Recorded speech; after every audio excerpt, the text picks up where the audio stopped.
অস্ট্রেলিয়ার বিপক্ষে 2 টেস্টের সিরিজ 1-1 সমতায় শেষ করে নতুন ইতিহাস গড়ল বাংলাদেশ। আইসিসির সাম্প্রতিক টেস্ট র্যাঙ্কিংয়ে 3 ধাপ এগিয়ে প্রথমবারের মতো 6ষ্ঠ স্থানে উঠে এসেছে লাল সবুজের দল।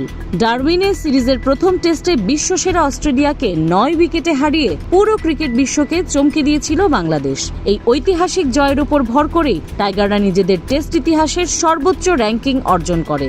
যদিও সিরিজের শেষ টেস্টটি ভালো যায়নি, ম্যাকাইয়ে 2 দিনের মধ্যেই সফরকারীদের হারিয়ে সিরিজের সমতা ফেরায় অজিরা, কিন্তু প্রথম টেস্টের রেটিং পয়েন্ট বাংলাদেশকে পৌঁছে দেয় অনন্য উচ্চতায়। এর আগে 2024 সালে পাকিস্তানকে তাদের মাটিতে 2-0 হোয়াইট ওয়াশ করার পর 7 নম্বরে উঠেছিল বাংলাদেশ।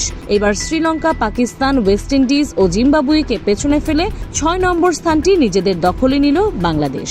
টেস্টে ফরম্যাটে টাইগারদের এই ঐতিহাসিক উন্নতি ভবিষ্যতে ক্রিকেট বিশ্বের বড় দলগুলোর বিপক্ষে বাংলাদেশকে আরও আত্মবিশ্বাসী করে তুলবে বলে বিশ্বাস ক্রিকেট প্রেমীদের। স্পোর্টস ডেস্ক, খোলা কাগজ, ঢাকা।